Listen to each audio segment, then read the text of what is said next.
서울의 시골에서입니다.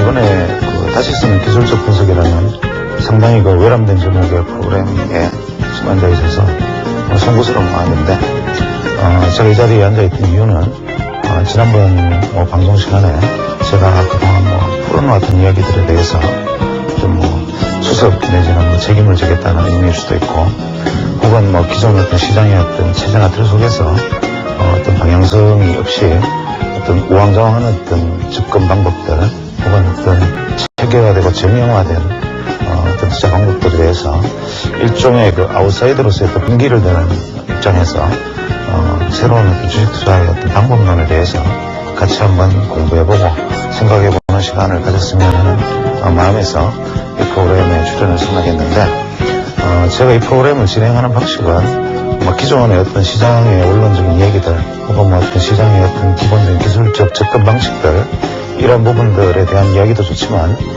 사실은 그러한 기술적 접근들이나 분석 방법들이 현재 우리 시장에서 과연 이제 얼마나 무난히 적용할 수 있고, 얼마나 개인 투자자들이 자신의 무기로 활용할 수 있는가라는 관점에서 잘못된 내용들이나, 혹은 또 오류들, 혹은 또 대응의 문제에 있어서 변수 요인들을 같이 한번 짚어보는 시간을 가졌으면 합니다. 그래서 제가 결국 이 시간에서 말씀드리고 싶은 것은, 결국은 이제 이 시골의사라는 사람의 한 사람이 어떤 자신의 투자 방법을 가지고 다른 사람에게 얘기하는 것이죠. 그러니까 제 얘기가 건가옥조가 될 수도 없고 무조건 맞는 얘기가 될 수도 없으니까, 사실 어떤 부분에서는 제 말씀에 대해서 이제 동의하지 않는 분들이 많이 계실 수 있고, 저런 얘기들은 다소 좀 무리하지 않느냐라는 다소 억측이라는 어떤 반대 의견도 많이 계시리라 믿습니다. 그래서 저는 현재 이 시간에서 제가 말씀드리고자 하는 것을 어떤 교과서적인 얘기를 어떤 새로운 주장을 하겠다는 얘기가 아니라, 저라는 사람이 여러분보다는 아마 평균적으로 조금 시장에 일찍 뛰어들어서 오랜 기간 동안 이제 다치고 맞고 상하고 병들고 버티는 과정 속에서 지금까지 버텨왔던 어떤 과정에 대한 어떤 투쟁 일지, 혹은 지금까지 살아남았던 데 대한 어떤 과거의 뒷이야기들, 이런 얘기들을 정리해서 풀어가는 시간이라고 받아들이면 좋겠습니다. 그래서 현재 우리 시장에서 일반적으로 받아들여지고 있는 기관 투자가뿐만 아니라 개인 투자자들에게도 보편적으로 받아들여지고 있는 어떤 아무런 의문이 없는 어떤 분석 방법들, 이런 것들이 과연 원래의 어떤 분석 방법들의 생각들에 충실히 접근하고 있는가?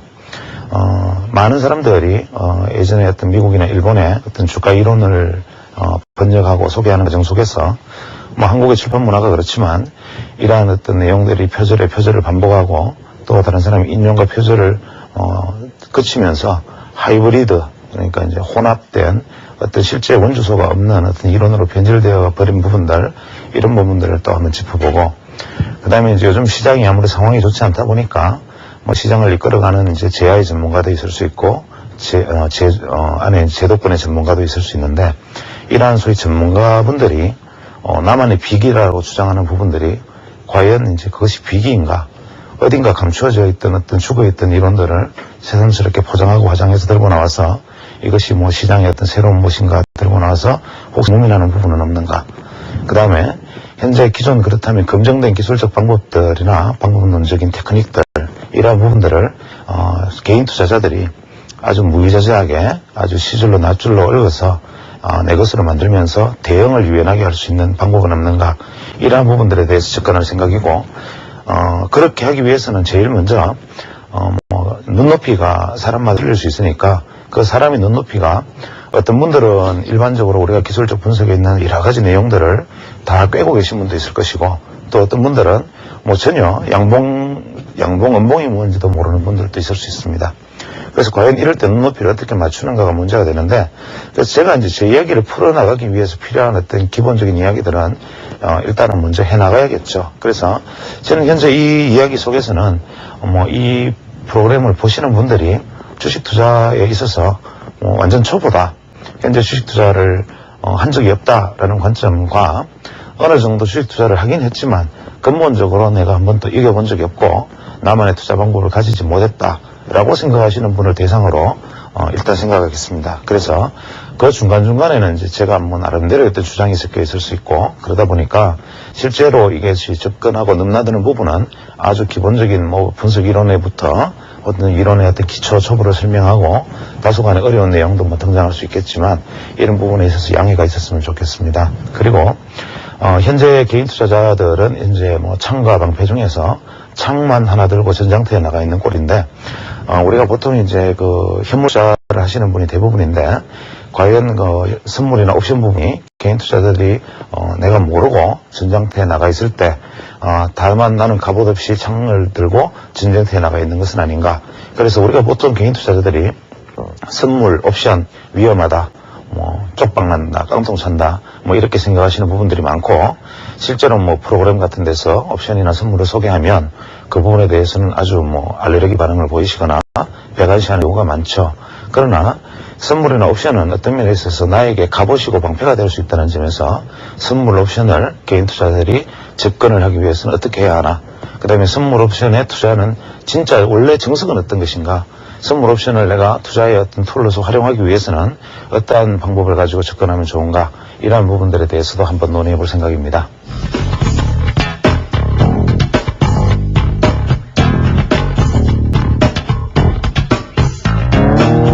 자, 우리가 주가 분석을 말을 하면 주가 분석은 어떻게 하느냐, 거기에 대해서 이론의 여지가 없습니다. 우리가 흔히 상투적으로 보통 주가 분석이라고 얘기하면 주가는 가치 분석과 기술적 분석으로 난다, 이런 얘기들은 뭐 많은 어떤 뭐 증권 강의라든지 뭐 교재라든지 뭐 우리가 어떤 다양한 경로를 통해서 이렇게 나눈다는 얘기는 무수히 들어오고, 이 가치 분석이라는 것은 뭐 탑다운이다, 뭐 바텀업이다, 이렇게 전문가들이 자신만의 어떤 용어를 가지고 설명을 하고, 개인 투자자들은 그런가 하고 생각을 하고 항상 이 얘기는 듣지만 실제로 가치 분석이 이런 것이다라는 것을 아는 데 지나지가 않습니다. 기술적 분석은 또 어떤가? 기술적 분석은 어떤 서점에서 어떤 책을 한 권 통해서, 혹은 뭐 전문가의 강연을 통해서, 혹은 뭐 이런 자리에서 저 같은 사람이 하는 얘기를 통해서 무수한 방법과 이해를 듣지만 실제로 이 안에서 그러면 어떤 나만의 핵심의 무기를 골라내는 데 성공했던 것인가? 그렇지 않습니다. 그러면 주식 투자에서 우리가 말하는 이 가치 분석 논자 혹은 기술적 분석 논자라고 말하는 어떤 하나의 두 개의 큰 카테고리 안에서 무엇이 옳은가? 저는 단언코 이 가치 분석이 정답이라고 생각합니다. 그러면 가치 분석이 정답이라고 말을 하는 사람이 어떻게 해서 기술적 분석을 그렇게 강조를 하고, 이 제목 자체도 기술적 분석, 다시 쓴 기술적 분석인가라는 질문을 받겠죠. 그러나 이 가치 분석이 정답이면 분명합니다. 예를 들어서 지난 100년, 200년의 미국의 시장의 역사 속에서 실제로 워렌 비펫, 뭐 피터 린치, 뭐 이런 사람들은 오랜 기간 동안, 몇 년 동안 자신의 어떤 투자의 어떤 펀드 혹은 뭐 자신의 투자 규모를 계속 늘려왔고, 실제로 오랜 시간이 지나서 승리했음이 증명되었지만, 예를 들어서 가장 유명한 그랜빌 같은 어떤 기술적 분석 논자들은 한 마디에서, 큰 어떤 시장의 전체의 한 마디에서 명망을 떨치기나 하였으나 결국은 항상 시들어버리거나 쇠락하거나 슬슬이 뒤안길로 퇴장을 했죠. 왜 이런 일이 벌어지느냐? 가치 분석이 정답이기 때문입니다. 주가는 명백하게 그 본질 가치를 찾아가는 것은 확실하다. 그러면 이 본질 가치를 찾아내는 방법, 이것은 소위 뭐냐? 어떤 경제를 분석하고 재고를 분석하고 업황을 분석하고 그다음에 설비를 분석하고 그 외에 어떤 다양한 경제적 변수 혹은 거시경제 미시경제적인 어떤 여러 가지 이론들, 재무제표 분석, 이러한 것들을 통해서 주가의 본질 가치를 찾아내는 작업이 가치 분석인데, 문제는 이런 것들이 바로 기관 투자자의 목이죠. 그래서 대개 사실 기관 투자자들은 저희들 같은 어떤 뭐 아웃사이더 혹은 어떤 제야의 소위 뭐 고수라고 불리는 분들, 혹은 저처럼 제야에서 뭐 주가가 이런 것이다, 주식이 이런 것이다라고 떠드는 사람들을 보고 아주 배관시하거나 사실은 가소로운 눈빛으로 쳐다보는 것이 사실입니다. 왜냐? 이분들은 이미 이 기술적 분석에 대해서는 배관시하고 있기 때문에 그렇습니다. 그러면 기관 투자자, 혹시 뭐 이 중에 기관 투자자, 시청자분 중에 기관 투자자가 계신지 모르겠지만, 기관 투자자가 말하는 주가의 본질은 뭐냐? 우리가 개념적으로, 교과서적으로 주가의 본질은 무엇입니까? 바로 배당, 주가가 내가 이 주식을 보유하고 있을 때 생길 수 있는 이 배당에 내가 실제로 받을 수 있는 이자율, 내가 어떤 돈을 들고 있으면 은행에서 받을 수 있는 금리, 거기다가 사실은 인플레를 더 포함해서 이 가격이 사실은 적정주가다 이거지 않습니까? 그러면 이것이 적정주가다라는 교과서적 이야기 말고, 그러면 어떤 주가를 종목을 샀을 때 그 주식이 가격이 전혀 변동하지 않고 0원에 만약 500원에 샀으면 500원에 가만히 멈춰 있다면 그 주식의 어떤 배당이나 어떤 여러 가지 이자율을 감안해서 배당이 크면 주가 본질 가치가 실제로 주가보다 높다 평가할 수가 있지만, 주식이라는 것은 이러한 어떤 교과서적인 이야기를 완전히 뒤집어 버리고 실제로 교과서적으로 어찌하든 간에 미래 가치를 반영을 해버린다는 거죠. 그래서 주식은 미래 가치가 주가에 녹아있기 때문에 이 미래 가치를 평가하는 투자자의 판단에 따라서 주가는 변동을 하니까, 기관 투자자들 역시 경기든 주가든 어떠한 것들을 판단을 할 때 여러 가지 변수 요인들을 결론을 대입해서 변수 요인들을 집어넣어서 결론을 도출할 겁니다. 그러면 기관 투자자들 역시 소위 말하는 이 본질 가치를 산출하기 위한 기술적 분석을 하고 있는 거죠. 그래서 우리가 주가에 관련된 주가 변수를 가지고, 주가 변수와 이것이 매개되는 여러 가지 사안을 가지고 주식의 미래의 흐름을 예측하는 소위 말하는 기관 투자자들이나 본질 가치 분석론자들이 배관시하는 기술적 분석이나, 기관 투자자들이 말하는 적정 가치 산출 방법이나 무엇이 다르냐? 같다는 거죠. 왜 같으냐? 아무리 가치 투자 가치를, 실제 가치, 본질 가치, 기업 가치, 본질 가치를 따진다 해도 결국 이 사람들이 나아가서 내리는 결론은 여러 가지 변수 요인들을 집어넣어서 발생하는 결과를 도출해낸다는 측면에서는 역시 기술적 분석이죠. 그래서 두 기술적 분석 중에 우리가 흔히 말하는 주식의 기술적 분석은 주가 요인을 매개체, 주가 요인을 변수로 한 결과 도출 방법, 기관 투자자들이 말하는 가치 분석론은 여러 가지 경제 변수나 좀 더 그럴듯하고 전문가적이고 어렵고 경제학과 경영학과를 나오고 금융기관에 근무해야 알 수 있는 어려운 용어들과 자료와 결과를 가지고 얻어낼 수 있는 기술적 분석, 이것뿐이다 이거죠. 그러면 우리는 어떤 것이 사실은 정답이냐? 물론 기관의 리포트를 읽고 기관의 리포트에 따라서 본질 가치 분석에 대해서 저평가된 종목을 매수하고 고평가된 종목을 매도하는 것이 주식 투자의 근본입니다. 만약에 이것이 정확하다면 우리는 보통 기술적 분석이라는 방법 자체가 성립이 될 필요가 없고 문명이 여기에 따라서 주식 투자하면 됩니다. 그러나 왜 수많은 사람들이 이 리포트를 믿지 않고 스스로 살아남겠다고 발버둥치고 무언가 다른 데 비밀이 있지 않겠느냐, 기술적 분석 방법을 찾아냈느냐? 우리 시장뿐만이 아니라 세계 경제시장의 역사가 증명합니다. 미국의 주식시장의 역사도 그렇게 증명을 합니다. 이유는 뭐냐? 기관이 실제로 주식의 적정 가치를 평가하고 할 때 사용되었던 어떤 여러 가지 요소들, 재무제표도 좋고 미래가치도 좋고 어떠한 것들이 내린 결론이 과연 투자자들에게 결과에 있어서 과연 좋은 결과를 안겨주었느냐? 아니다 이거죠. 이것은 결국 주가가 대세 상승기에는 그냥 아무나 기관 투자자에게 돈을 맡기면 돈을 벌고, 대세 하락기에는 어떤 기관 투자자에게 맡겨도 돈을 잃더라. 혹은 대세 상승기에서는 모든 기관 투자자는 분명히 주식은 더 좋다, 경제는 더 좋아진다는 얘기를 하고, 대세 하락기에는 더 나빠진다, 지금 하면 돈을 잃는다 소리밖에 하지 않는다는 거죠. 그러면 이게 무슨 분석이냐? 여기에 대한 회의에서 출발한 것이 바로 기술적 분석입니다.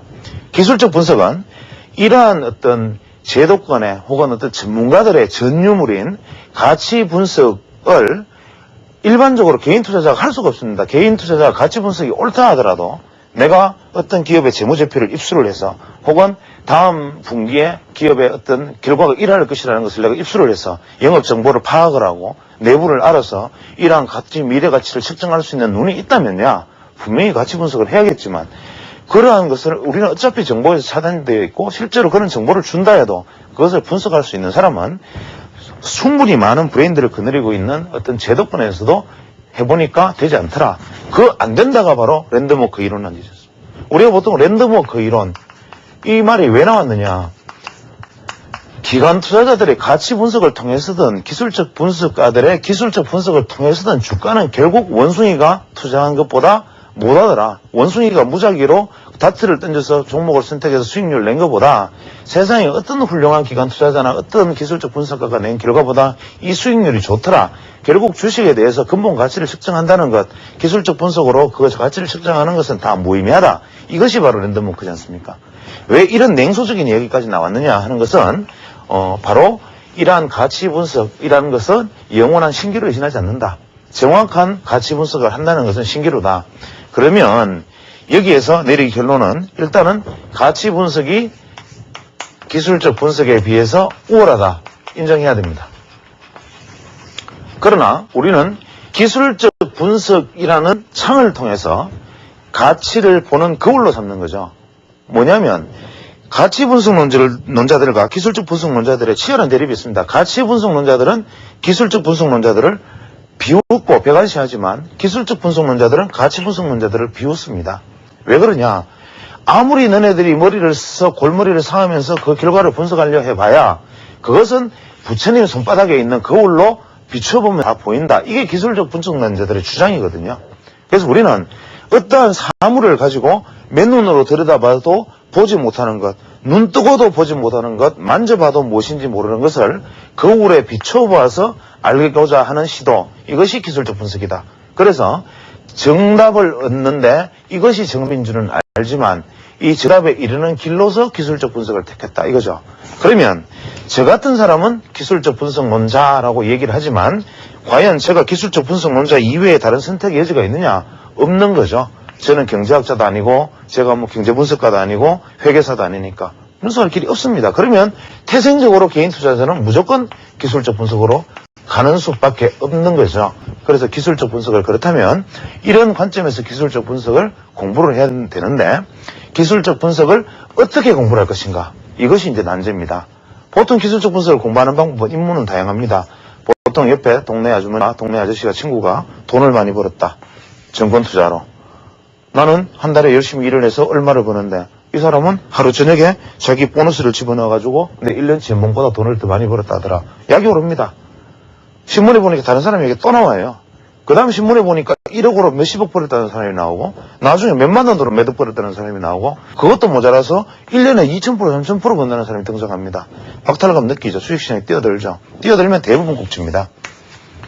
이분들이 한번 실패하고 나면 깨닫는 것이 뭐냐. 아, 주식 투자는 이런 것이 아니구나. 내가 무식한 내가 아무렇게나 막 뛰어드는 것은 아니구나. 옆에 사람 보니까 차트도 보고 봉도 보고 뭐 이렇게 어려운 이야기하고 기관의 리포트를 보니까 무슨 지지저항이 어떻고 이게 뭘까 공부를 시작합니다. 대부분 이게 코스죠. 코스. 이렇게 코스 공부를 시작하면 더 많이 하느냐? 사실은 더 죽어버립니다. 왜 더 죽어버리느냐? 하락장에서는 지지선이 없는 거고 상승장에서는 저항선이 없는 건데 이게 하락장에서 지지선을 알아버렸기 때문에 더 죽어버립니다. 하락장에서는 무서워서 도망가 버리면 되는데 예전에 내가 아무것도 모를 때 같으면 주가가 떨어지니까 무서워서 더 하지 않는데 이제 좀 알고 공부하니까 이게 지지선이 뭔지 대충 보니까 알겠거든요. 그러면 떨어지는 종목의 지지선을 딱 꺼두고 여기다 매수 주문을 넣습니다. 기다리다가 아 여기서는 반등한다. 딱 떨어져서 반등하는 차가 더 죽여버립니다. 왜냐? 지지선이 무너져야 약세장이니까. 그거를 계속 책에서는 가르칩니다. 지지선이 어떻고 저항선이 어떻고 계속 가르치죠. 이러한 것들을 답습을 합니다. 대부분 투자자들은. 그래서 이 기술적 분석은 어떻게 하느냐. 그 다음에 사람들은 스스로 생각을 합니다. 아 이거 혼자 공부해서 되는 일이 아니구나. 책을 좀 더 사보자. 뭐 봉 패턴만 알아서 안 되는구나. 뭐 엘리어트라는 희한한 이름도 한번 공부해보자. 뭐 개인이라는 거 시골에서 뜨던데 개인이 뭐냐. 시골에서 저 각도가 어디서 나왔지? 뭐 누가 얘기하기를 개인의 각도를 뺏긴 것 같다. 혹은 뭐 엘리어트 무슨 파동을 뺏긴 것 같다. 이런 얘기 합니다. 그러면 저 친구 저렇게 나도 한번 사보자. 읽어봅니다. 보면 신기하거든요. 과거에 읽어보면 다 맞는 것 같아. 그러면 이걸 믿고 또 뛰어듭니다. 또 죽어요. 이러한 것들이 기술적 분석의 공부의 가장 큰 맹점입니다. 이렇게 해서 다쳐보고 무수하게 상처 입고 깨매고 터지고 베어 터지고 다 한 다음에 마지막에 이르는 길은 뭐냐. 배우자. 역시 주식은 독학하는 게 아니고 고수한테 배워야 되는 거다. 그럼 어디 갑니까? 아카데미. 또 송구스러운 말씀이지만 무슨 사관학교 이런 데 갑니다. 가서 이분들이 가르쳐주면 이 고수의 말은 뭔가 틀리거든요. 그럴듯하게 이야기되어 있고 어려운 전문용어가 튀어나오고 나는 듣도 보도 못한 희한한 괴상망측한 지표들이 다 튀어나오니까 신기하단 말이에요. 그러면 야 여기서 눈을 떴구나. 고수들이 저렇게 했는데 나는 이걸 몰랐구나. 이렇게 한번 해보자. 됩니까? 더 죽어요. 왜? 고수가 없거든요. 이 사람들이 가르치는 사람이 고수면 우리나라에서 주식 투자로 재벌된 사람이 나와야 된다고 제가 지난번에 말씀드렸습니다. 고수는 없는 거죠. 그럼 어떡하란 말이냐. 독학해도 안 된다. 배워도 안 된다. 책도 읽지 마라. 그럼 당신은 항상 주식 투자 하지 마라는 얘기밖에 더 하느냐. 그러면 주식 투자 하지 마라 할 것 같으면 왜 정권방송이 있고 거기 나와서 당신 같은 사람이 떠드느냐. 그럼 그 문제에 대해서 한번 얘기해보자 이거죠. 자, 주식 투자를 공부하는 방법, 기술적 분석을 공부하는 방법 어떻게 하는가? 무슨 책을 사봐라. 혹은 뭐 무슨 이론을 해봐라. 이거 아니죠. 그러면 우리가 기술적 분석을 공부하는 방법이 뭐다? 그러면 기술적 분석은 가치 분석을 할 수 있는 창구다, 거울이다, 혹은 눈이다 라고 제가 얘기했으면 그럼 기술적 분석을 할 수 있는 눈을 어디서 넣느냐? 그것은 내가 만들어야 됩니다. 내가 만든다는 얘기를 아무리 해도 못 알아듣는 분은 아직도 주식 투자를 크게 하면 안 됩니다. 이 얘기가 뭐냐면 제가 일전에 방송 시간에 한 적이 있지만 주식은 가르칠 수는 있으되 가르칠 수 있고 있으되 알려줄 수는 있으되 전할 수 없다. 이 말이 정답입니다. 가르칠 수 있고 알려줄 수도 있으되 전할 수 없다. 그렇죠. 예를 들어서 어떤 뭐 수영 전문가가 육상 전문가가 있다 생각합시다. 황영조를 가르친 뭐 마라토너, 뭐 정봉수 감독이 새로운 마라토너 한 사람을 데리고 마라토너 이론에 대해서 자기가 알고 있는 모든 것을 다 가르쳐 줍니다. 그 사람이 뛰면 가서 올림픽 금메달 땁니까? 안 되죠. 왜냐? 전해지는 게 아니거든요. 그것은 내가 익혀서 나에게 내 스스로 만들어내야 되는 것이지 여기서 전해받는 것이 아니다는 얘기입니다. 여기서는 그럼 뭐 하느냐? 화두만 가르쳐. 화두만. 어떻게 할 것인가? 무엇을 할 것인가? 여기에 대한 질문만 던져줘야 됩니다. 이거를 마치 무언가 있는 것처럼 포장해서 내어놓는 것은 불량식품을 백화점 포장지로 포장해서 택배로 우송하는 것과 같은 거죠. 여기 있는 불량식품 먹고 전부 장티푸스 콜레라로 다 죽어나갑니다. 다만 우리가 여기서 해야 되는 것은 먼저 주식시장에 뛰어내렸던 사람들이 나중에 좀 외람된 말씀으로 후학들에게 할 수 있는 얘기들은 뭐냐면 불량식품, 우량식품 먹어도 안 죽는 거 그냥 가리는 눈입니다. 그래서 기술적 분석을 접근할 때 이제부터는 제 이야기를 하겠습니다. 기술적 분석이라는 것이 여러 가지 개념들이 있을 수 있습니다. 가장 크게는 기술적 분석은 자 교과서적인 얘기 먼저 하죠. 가능하면 교과서적인 얘기를 배제하는 것이 분명하겠지만 일단 교과서가 뭔지는 알아야겠죠. 교과서의 기술적 분석은 전통적으로 패턴 분석, 두 번째는 추세 분석. 제가 방송 시간에 차트에다 줄을 쭉쭉쭉 꺼서 얼마 된다 하니까 어떤 분이 그런 얘기를 했습니다. 당신은 추세선밖에 끌 줄 모르느냐? 맞습니다. 추세 중요하거든요. 패턴 분석, 추세 분석. 그 다음 뭡니까? 가격 분석인데 이 가격을 이야기하는 사람은 아직 한참 더 죽어야 됩니다. 제가 말하고자 하는 핵심은 바로 위에 있는 패턴도 아니고 추세도 아니고 교과서적인 가격 분석이 아닌 소위 말하는 제가 이야기하는 것은 비율 분석이다 이겁니다. 비율 분석. 이 비율은 뭐냐? 제가 누차 말씀드렸지만 주가라는 것은 얼마나 올랐느냐가 중요한 게 아니라 얼마의 기간 동안 얼마가 올랐느냐 이게 중요하다 이겁니다. 그래서 이만큼이 오르는데 소요된 시간이 얼마다. 이게 실제로 이 시간 만에 얼마가 올랐다는 것이 무조건적으로 이만큼 올랐다 보다 더 중요한 것이다. 왜냐? 현재 올랐다 내렸다가 아니라 미래 가치를 알기 위해서는 그것이 더 중요하다. 이 이야기를 하고 있는 겁니다. 왜냐하면 주식 투자는 우리가 미래를 알기 위해서 하는 것이니까. 그러면 우리가 패턴부터 한번 생각을 해보죠. 패턴은 여러 가지가 있습니다. 이게 예를 들어서 뭐 삼각형 패턴, 뭐 쇠기형 패턴, 혹은 뭐 사각형 패턴, 무슨 깃발형, 하락깃발, 상승깃발 이런 것들은 다 패턴이죠. 그 다음에 심지어는 바닥형도 뭐 상바닥, 이중바닥, 삼중바닥, V자형 바닥, 뭐 원형 바닥 다 패턴입니다. 이 이야기는 뭐냐? 패턴은 과거의 경험이죠. 경험적으로 주가 그래프가 대충 이러한 모습을 만드니까 그 다음에는 반등하더라. 경험적으로 주가 그래프가 대충 이러한 모습을 만드니까 죽어버리더라. 확률상. 그러니까 우리가 미래에도 이러한 모습을 만들면 반등을 하고 이러한 모습을 만들면 떨어지지 않느냐. 그래서 이것을 이중 바닥의 패턴이라고 삼중 바닥의 패턴이라고 하자라고 얘기를 하는데, 문제는 이 패턴 분석의 가장 큰 오류는 뭐냐 하면 이것이 추세 반전 지점을 가르쳐 주는 것이 아니라 추세 내에서만 해당된다는 거죠. 예를 들어서 어떤 주가의 추세 안에서 이러한 패턴이 과연 나왔다면 이것은 어차피 진행형의 패턴일 수도 있고 반전형의 패턴일 수도 있는데, 지나고 나면 반전이고 떨어지고 난 다음에 지나고 나면 하락형 패턴이었다 이거죠. 즉 이것은 자의적으로 해석될 수 있는 것이기 때문에 패턴 분석이라는 것은 지금은 저는 이렇게 얘기합니다. 주가가 어떠한 하나의 맥점에 도달해 있음을 알 수 있는 것이다. 예를 들어서 이것이 반전이다, 뭐 하락이다, 이러한 우리가 앞서 나가는 얘기를 하지 말고, 패턴이라는 것은 다만 주가가 어떤 흐름 속에서 하나의 맥점에 속해 있는 구간에 지금 와 있다, 이것을 이야기하자는 것이죠. 그 다음에 추세 분석이라는 것은 뭐냐? 추세 분석은 일반적으로 거의 모든 기술적 분석가들이 선호하는 겁니다. 그러면 우리가 추세 분석이라는 것이 우리에게 무엇을 가르쳐 주느냐? 추세라는 것은 어떠한 것은 관성이 있어서, 세상의 모든 물체는 관성이 있어서 주가가 달리는 방향, 사람이 달리는 방향으로 가속도가 붙은 방향에서 방향이 결정된다. 그래서 추세라는 것을 내가 알기만 한다면 추세의 마지막 부분에 대해서 내가 결과를 좀 더 나머지 과정에서 내가 그 부분에 이익을 취하자. 이게 추세 분석이죠. 예를 들어서 주가가 이러한 어떤 상승의 추세를 만들고 있다면 이것이 추세가 확인되었을 때 이 추세의 끝이 이까지라면 여기서 들어가서 이만큼의 이익을 취하자. 이것이 추세 분석입니다. 반대로 주가가 하락 추세에 있다면 이 하락 추세 국면 안에서 나머지 이 하락 추세가 끝날 때까지 이 구간을 이익을 취하자. 이것이 추세 분석이죠.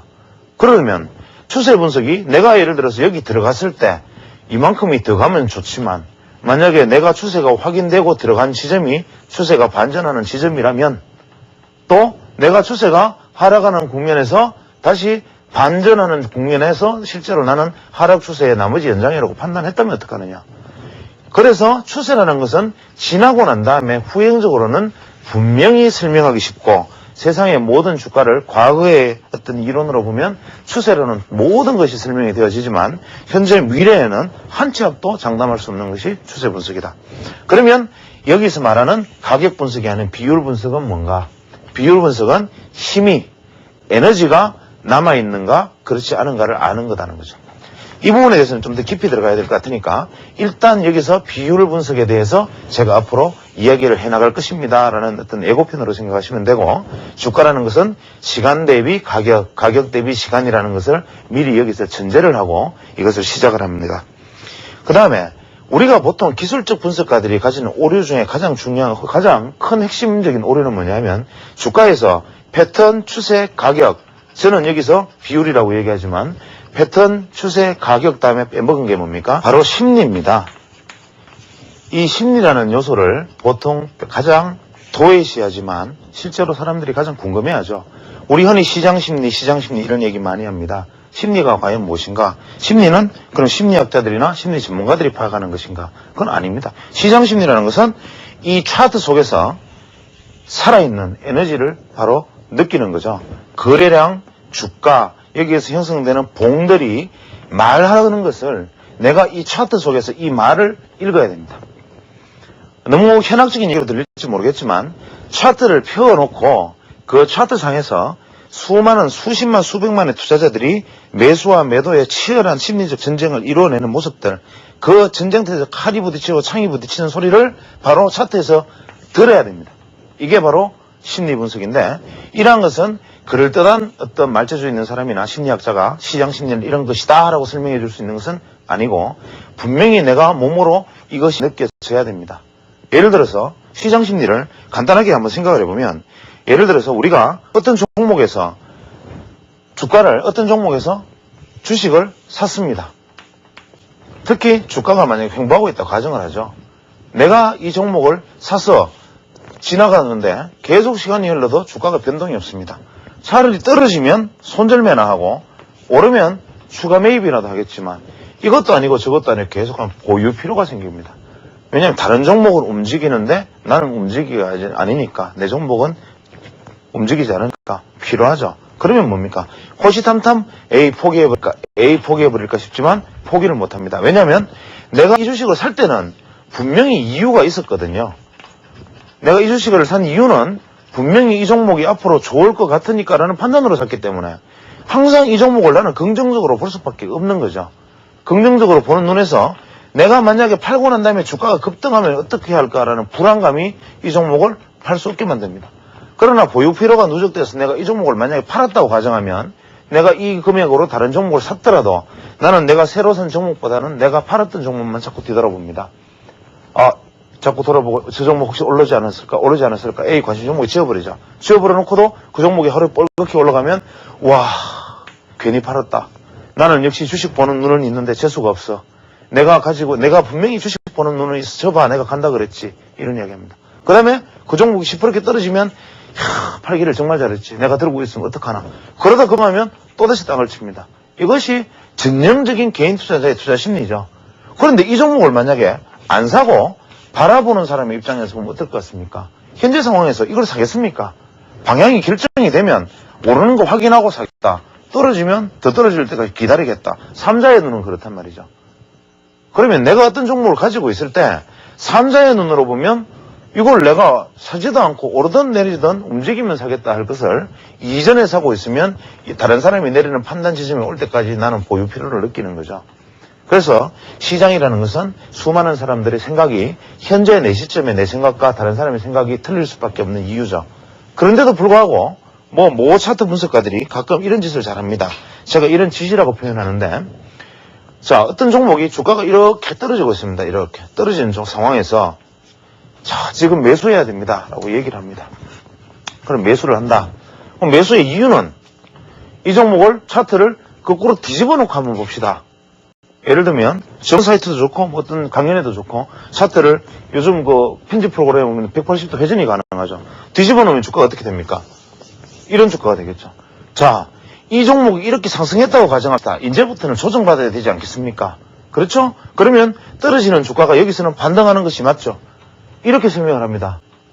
실제로 모든 개인 투자들도 요즘 이런 거 잘합니다. 제가 어떤 분이 저한테 질문할 때도 이런 경우를 사례를 받고, 심지어는 자기 자신의 어떤 별명에다가 차트 전문가라는 어떤 의미를 가진 이름을 쓰는 모 유명 차트 전문가도 제가 이런 소리 하는 걸 봤습니다. 이 말이 맞다고 생각하십니까?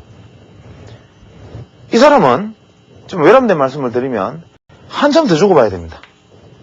주식시장에서 훨씬 더 깨지고 터지고 해보고 난 다음에 주가가 뭐라는 것을 자기가 몸으로 깨닫고 난 다음에 그때 이런 이야기를 안 하게 될 겁니다. 뭐냐면 밀어 올리는 것과 굴러내리는 것이 어떻게 같느냐는 겁니다. 주가가 올라내릴 때는 산으로 밀어 올리는 것이고 떨어질 때는 바로 히말라야 눈사태처럼 굴려버리는 거죠. 주가가 떨어질 때 마찬가지 아닙니까? 주가에 떨어지는 주가의 바닥은 음봉이 점점 길어지는 음봉이 마지막에 길게 뚝 떨어지는 개바닥이 돼야 바닥이고, 상승하는 종목은 어떻습니까? 올라가는 양봉이 점점 작아져가지고 양봉의 폭이 적어지면 천장입니다. 그래서 우리가 주가를 형성하는 과정 속에서 패턴이나 추세 못지않게 심리적 영향이 굉장히 크지만 그 심리적 영향은 우리가 어떤 것을 체계화하거나 계량화해서 그것이 어떤 것이다라고 규정할 수 없는 거기 때문에 시장에서 내가 그것을 읽어내고 봉과 봉 사이 거래량, 그 외 각종 차트와 지표 속에서 이 안에서 시장에서 많은 시장 참여자들이 형성하고 있는 어떤 것들을 내가 읽어내고자 하는 노력들, 이것이 중요합니다. 그런데 그렇다면 기술적 분석의 맹점은 뭐냐? 기술적 분석의 맹점은 앞서 말씀드렸듯이 이런 거죠. 예를 들어서 파동으로 설명을 한다면 기술적 분석이 그럼 정답이고 기술적 분석으로 모든 것을 알 수 있느냐? 아니죠. 예를 들어서 1, 2, 3, 4, 5, 5개의 파동이 있는데 어떠한 지점에서 내가 주가를 주식을 샀습니다. 샀는데 20일 이동평균선이 있습니다. 분명히 살 때는 20일 이동평균선의 지지를 기대하고 샀습니다. 그런데 오늘 주가가 급락이 하락을 했습니다. 내가 과거에 지난 차트를 되돌이켜 가보니 원인은 1, 2, 3, 4, 5파의 마무리에 주식을 샀으니 당연히 ABC로 떨어졌어야 되는데 이런 바보같이 내가 이런 시점에서 주식을 샀으니 나는 아직 초보를 벗어나지 못하지 스스로 머리를 뜯으면서 반성을 합니다. 그런데 다음번에 이러한 상황이 딱 오면 또 내가 주식이 이 정도 가격에 어떤 다른 종목이 왔는데 보고 좋았어. 파동이 다 됐다. 팔았습니다. 그런데 이번에는 5파동의 연장으로 이만큼 상승해 버립니다. 그럼 또 땅을 칩니다. 왜 그랬을까? 나중에 파동의 연장이 했는데 이걸 몰랐어. 이게 바로 기술적 분석입니다. 기술적 분석은 이렇듯이 지나고 나면 무수한 변형과 눈속임으로 나를 괴롭히죠. 그래서 주식 투자를 그럼 기술적 분석이 분명히 개인 투자는 기술적 분석을 하라고 말을 하고 그 다음에 한 말은 기술적 분석은 맨날 눈을 속인다라고 얘기를 하면 어떻게 하는 말이냐. 그래서 공부하는 방법을 여기서부터 생각을 해보면 철저하게 기술적 분석을 위해서는 먼저 기본으로 돌아가라. 우리가 보통 주식 투자에 관련된 책을 한 권 사면 첫 페이지는 봉, 그 다음에 평균선, 그 다음에는 MACD, RSI 이런 이야기 나오다가 나중에 엘리어트 파동에 대해서 한 몇 페이지 나오고 개인 이론 나오고 침패도 일률적으로 책이 그렇습니다. 그럼 투자자들은 그 책을 한 권 사서 하루면 하루, 길게 읽으면 한 달, 좀 더 심하면 몇 달이라도 그 책을 읽어서 달달달 외운 다음에 기술적 분석은 나는 끝났다라고 생각합니다. 왜? 그 기술적 분석에 배운 것을 가지고 차트를 사례를 보니까 너무나 잘 들어맞거든요. 주가가 상승을 하는데 RSI가 하락 다이버전스를 그린다. 주가는 상승 다이버전스인데 이것은 주가와 RSI의 괴리로 인해서 향후 주가는 약세가 예상된다. 이런 그림들 사례를 보면 너무나 절묘하게 들어맞습니다. 이래서 이러한 것들을 읽어보고 난 다음에 기술적 분석이 이것이다 라고 생각하고 실전 투자에서 지고 나면 기술적 분석은 아무것도 소용이 없다라고 다시 얘기를 하죠. 그러나 한번 생각을 해보죠. 우리가 이 일봉이라고 말하는 봉 모양 하나, 심지어는 예를 들어 스타캐스트도 좋습니다. 어떤 지표 하나, 심지어는 거래량이 볼륨 레이셔, VR 이런 지표 하나 좋습니다. 이 지표를 하나 만들어내기 위해서 이 시장을 한 시대를 풍미했던 전문가가 자신의 모든 주식 투자의 노하우와 혼을 담아서 이 주식 투자 이론을 만들어냈을 거라는 얘기죠. 그러면 어떠한 사람이 봉이든 스타키스틱이든 VR이든 봉 패턴 분석이 이런 것들을 자기는 평생에 걸쳐서 고수 소리, 전문가 소리를 들으면서 이것을 만들어냈는데 우리는 이러한 것들을 한 번에 상권의 책으로 단 몇 주간의 시간으로 몇 달의 시간으로 이것을 다 이해했다고 생각할 수 있는가? 그렇지 않다는 거죠. 그래서 철저하게 일단 기본으로 돌아가라. 일단 제 경험을 예를 들면 봉이라는 것이 우리가 가르쳐주는 패턴들 반전형, 망치형, 비석형 이러한 것들은 누군가가 정해서 내가 이렇게 말을 했으니 너네들을 이렇게 따라서 해라라고 전체 대중을 틀을 짜서 떡을 찍어내듯이 이렇게 가르쳐주는 것은 아무리 배워봐야 그냥 이것을 알고 있는 사람들에게는 소모품이다. 예를 들어서 이것이 반전형이다, 까마귀형이다, 해머형이다, 임신형이다 이러한 것들은 주식 투자를 하는 사람은 누구나 알고 있는 건데 이것으로서 다음을 예측한다는 것은 뭐냐? 이거는 주도하는 사람들에게 내가 이용당하겠다는 것이 지나지 않는다. 그러면 이 봉이 형성되는 과정, 이 봉이라는 것이 만들어낸 과정, 이 봉이 말해주는 에너지를 익히고 보기 위해서 아주 오랜 기간 동안 봉 차트만 몇 배 확대해서 한 개의 화면에 봉 5개, 6개밖에 나오지 않을 정도로 확대해서 들여다보기도 하고 좁혀가지고 몇 년치 봉을 한꺼번에 보기도 하고 이런 끊임없는 노력들을 하다가 그냥 나에게 그 차트가 말해주는 무엇, 그 봉이 말해주는 무엇을 느끼고자 시도했던 노력들의 시간이 있었고 예를 들어서 평균선을 이야기하면 이동평균선은 무시하기 쉽고 또 지나치게 의존하기도 쉽지만 제 경우에는 이동평균선과의 어떤 심리적인 싸움과 이동평균선과의 어떤 긴장과 갈등이 무지하게 컸던 기억이 납니다. 예를 들어서 이 이동평균선이라는 것이 말해주는 것, 이 이동평균선이라는 녀석과 그 오랜 기간 동안의 갈등과 분민, 서로 애정의 관계를 맺어왔던 시간들을 생각하면 이러한 어떤 기본적인 것들에 대한 어떤 이해들이 얼마나 중요한가 하는 것을 제 말씀을 이해하는 분은 아마 지금 주식 투자를 그래도 비교적 잘 하시리라 생각합니다. 외람된 말씀이지만 기본으로 돌아가서 투자를 해야 된다. 그러면 이러한 것들을 먼저 안다는 가정하에서 지금 시작을 하느냐, 아니면 이러한 것들을 원래 기본 틀을 벗어나서 무엇인가를 제가 가르쳐드리기 위해서 이 강좌를 하느냐, 이것도 아니고 이것도 아닙니다. 이것은 제가 가르쳐드리면 그 역시 여러분에게는 죽은 지식이고, 이것들을 가지고 여러분이 이것만 안다고 하면 시장의 밥이 되는 거죠. 그럼 뭐냐, 내가 만들어야 됩니다. 예를 들어서 그래서 이러한 것들을 우리가 이제 오늘까지 제가 말씀드린 것은 주식 투자의 기술적 분석이라는 부분에 있어서 어떻게 접근을 할 것인가, 어떻게 주식 투자의 기술적 분석을 바라볼 것인가에 대해서 오늘 말씀을 드렸고, 다음 시간에는 계기가 되면 기술적 분석이 가지고 올 수 있는 오류들이나 기술적 분석이 가지고 있는 어떤 사례적 요인들에 대해서 다시 한번 짚고 넘어가고, 그 다음부터는 일단 본 강의로 접어들도록 하겠습니다.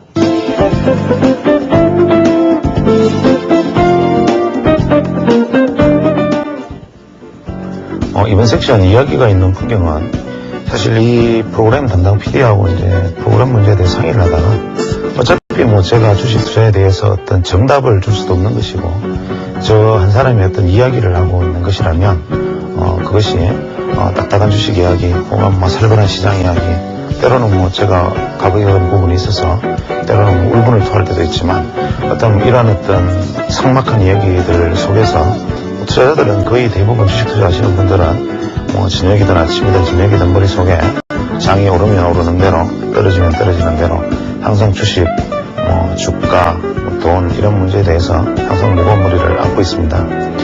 그것은 저 역시도 마찬가지인데, 그래서 우리가 주식 투자라는 어떤 살벌한 주제 이러한 것을 가지고 이야기할 때 한 번쯤은 그림도 좋고 음악도 좋고 때로는 어떤 살아가는 이야기도 좋은데 이런 어떤 여유 있는 부분들, 어떤 삶에서 우리가 누릴 수 있는, 향유할 수 있는 부분들에 대해서도 같이 한번 생각해 볼 수 있는 어떤 틈을 가지면 좋지 않겠는가 하는 바람에서 그림과 음악을 삽입하는 잠깐 동안의 짧은 코너를 하나 집어넣었습니다.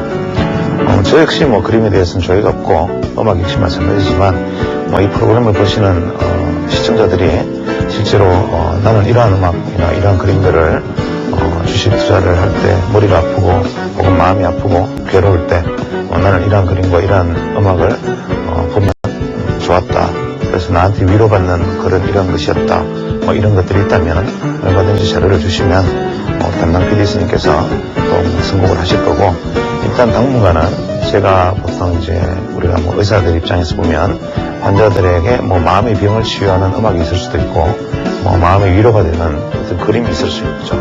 그래서 예술이라는 것도 하나의 어떤 인간의 위안을 주는 하나의 수단이라고 본다면 주식 투자에서 투자라는 것이 투자 기법도 있겠지만 클리닉이라는 것도 있다는 측면으로 본다면 주식 투자 클리닉의 하나의 어떤 넓은 범주 안에서 혹은 이 시간 강의 속에서 어떤 짧은 시간 속에 어떤 휴게의 공간 혹은 어떤 라운지라는 개념에서 짧은 시간이나마 우리 음악도 좋고 우리 그림도 좋고 혹은 서양 음악과 서양 그림도 좋고 때로는 아름다운 시도 좋겠죠. 이러한 것들을 정말 삽입해서 우리가 주식 투자 같은 살벌한 전쟁터 안에서 어떻게 여유를 가지고 한 번쯤 뒤돌아보는 계기를 이렇게 마련해보자 하는 의미에서 이 프로그램이 만들어졌습니다. 오늘 소개할 그림은 스페인 화가 무릴료가 그린 과일 파는 소녀 그리고 소년입니다. 이 그림은 원래 그 스페인에서 사회의 어떤 저변에 빈민가의 어떤 소년소녀들의 어떤 삶의 모습들에 천착했던 무릴료라는 화가가 항상 그 자기 자신의 어린 시절을 대입해서 소년과 소녀의 모습 그리고 빈곤과 가난의 모습들을 포착해서 그 빈곤과 가난, 그 고통 속에서 오히려 표현할 수 있는 사랑과 애정, 믿음과 신뢰라는 부분들을 그림으로 표현하고자 노력했던 화가입니다. 그래서 이 그림을 한번 살펴보시면서 이 그림과 같이 첨부된 음악, 러시안 오르소독스 뮤직이라 그러죠.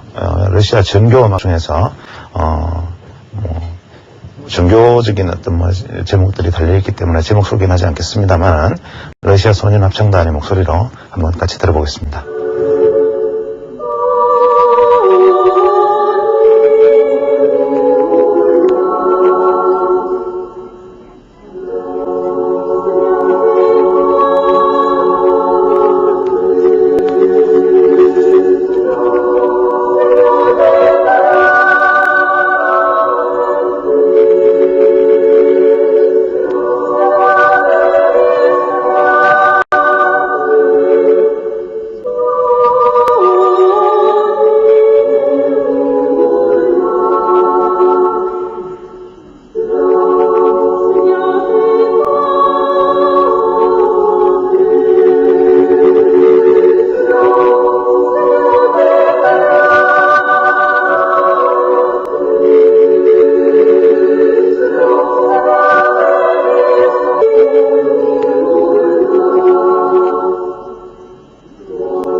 투자 클리닉 부분은 실제로 이제 투자 클리닉이라는 것이 종목에 대한 어떤 상담일 수도 있고 혹은 어떤 자신의 어떤 투자 히스토리를 가지고 전문가에게 상담을 받아서 예전에 모 증권사에서 투자 클리닉이라는 이름으로 어떤 투자 상담 혹은 투자 습관에 대한 교정 이러한 시도들이 이루어졌던 것으로 알고 있습니다.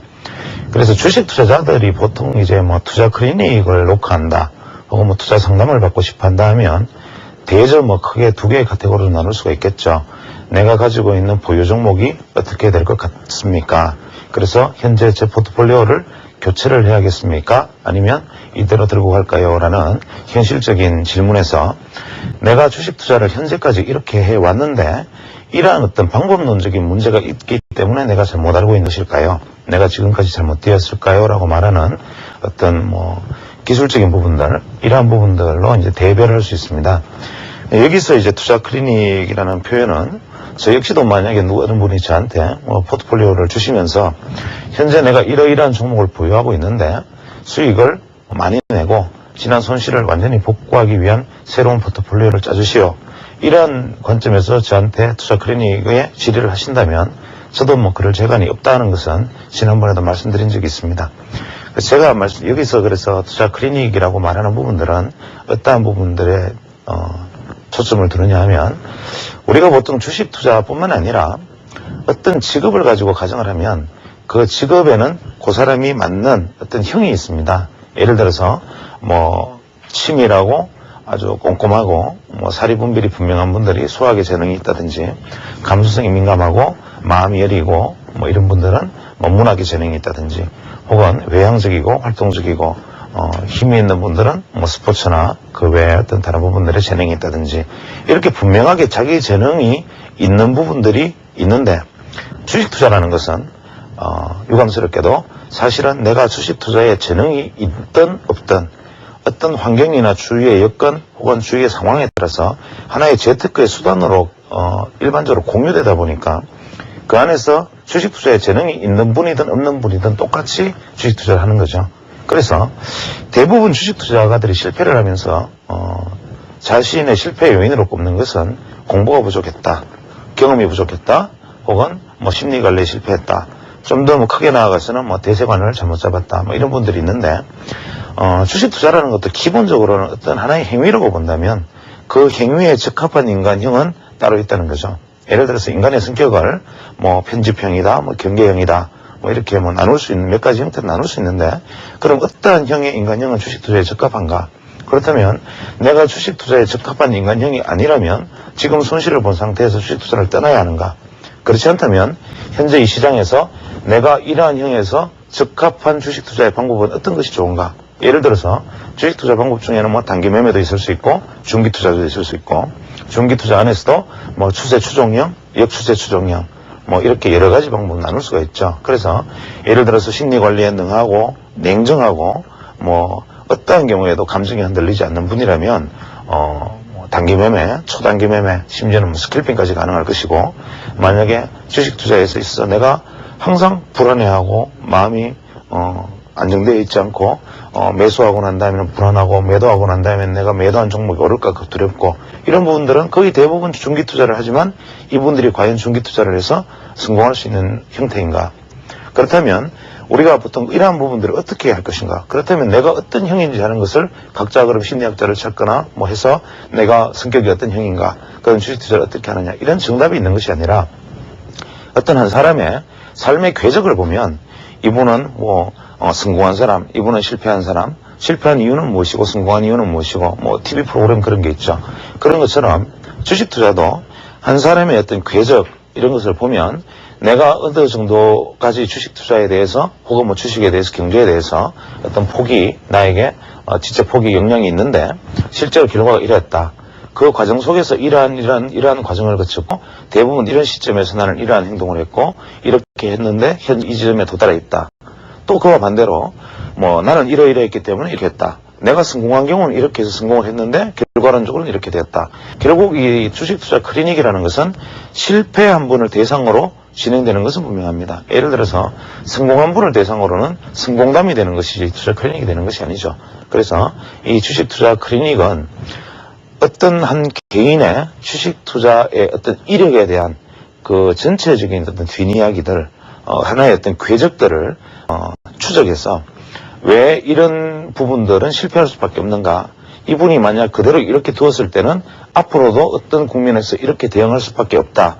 그래서 이분에 있어서 가장 결정적인 어떤 부분들은 이러한 점이다. 그래서 이러한 것들이 어떤 고쳐지거나 교정되어져야만 앞으로 시장에서 최소한 생존할 수 있다. 이러한 부분들을 같이 한번 의논해보고 생각해보고자 합니다. 그래서 이 투자 클리닉 부분에 대해서는 만약에 이제 어떤 개개인이 이 프로를 보시는 시청자분이 이게 CG가 그러겠지만 담당 PD님에게 메일을 쓰든지 팩스를 보내든지 전화를 하든지 어떤 형태로든 간에 자신의 어떤 투자에 대한 어떤 이력에 관해서 쭉 이렇게 정보를 주시면 그 정보를 검토를 해서 어떠한 국면에서 이러한 것들이 문제가 있었다라는 것을 저 역시 정답을 잡아내지는 못할 것이고 그것이 앞으로 정확한 처방전을 제시할 수는 없겠지만 우리가 어떤 병을 치료하기 전에 진단이 우선되어야 된다는 관점에서 일단 잘못을 같이 한번 검토해보고 그래서 그와 같은 비슷한 과정을 겪으셨던 분들이 다시 한번 그것을 거울로 삼아서 또 반면교사로 삼는 거죠. 그렇게 해서 앞으로 내가 어떤 도움을 받았으면 좋겠다. 이러한 관점에서 제작된 프로이기 때문에 시청자분들이 여기에 대한 이야기들, 자신의 이력에 대한 이야기들을 적어서 보내주시면 저희들이 그것을 대상으로 한번 검토를 해보겠습니다. 다만 다시 한번 말씀드리지만 향후에 내가 돈 벌 수 있는 포트폴리오를 짜주시오. 이런 것들은 거부되겠죠. 그래서 꼭 하고 싶었던 내가 알고 싶었던 부분들에 대해서 상세한 어떤 그런 이야기를 주시면 같이 한번 의논해 보았으면 합니다. 이렇게 이제 오늘 1시간 동안은 일단은 개념적인 이야기들 앞으로 어떻게 이 프로그램이 진행될 것이라는 어떤 안내 말씀을 드린 것이지만 이 프로그램을 제가 이제 맡으면서 과연 제가 얼마나 이것을 진행할 수 있을지는 저도 잘 모르겠습니다. 일단은 제가 어떤 지리적으로도 안동에서 여기까지 시간이 아주 상당히 먼 거리이기 때문에 제가 일단 여건이 허락되고 또 방송 사정이 허락하는 한도 안에서 이루어지겠지만 물론 제가 가진 것이 금방 다 드러나면 그것으로 또 방송이 종료돼야 되겠죠.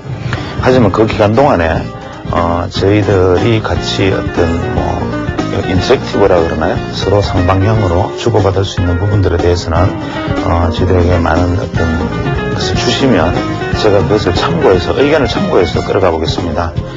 일단은 저 역시도 매일매일 주제에 대한 어떤 생각이나 간단한 메모 정도 이외에는 사실은 특별히 대본이나 그 외의 얘기들, 주제들을 준비를 하지 않을 생각입니다. 그것은 이러한 프로그램들이 되게 이제 규격화되기 쉽고 자신의 어떤 생각들을 틀에 짜서 담아내기 쉽기 때문에 저 역시도 그냥 그 자리에서 제 머릿속에 담겨있는 정리되지 않은 혼돈된 상태에서 그냥 심산회하게 얘기하는 식으로 끌어가고 싶으니까 여기 시청자분들께서도 아까 말씀드린 투자 클리닉이나 혹은 어떤 의견들 그 이외에 하다못해 음악 파일 하나도 좋습니다. 이런 부분들을 밑에 이렇게 안내가 나갈 것으로 생각되지만 여기에 주소로 만약에 이제 연락을 주시거나 의견을 남기시면 충분히 반영해서 상방향성이 구현될 수 있도록 해보았으면 하는 게 바람입니다. 오늘 긴 시간 동안 이 프로그램을 시청해 주셔서 대단히 감사합니다.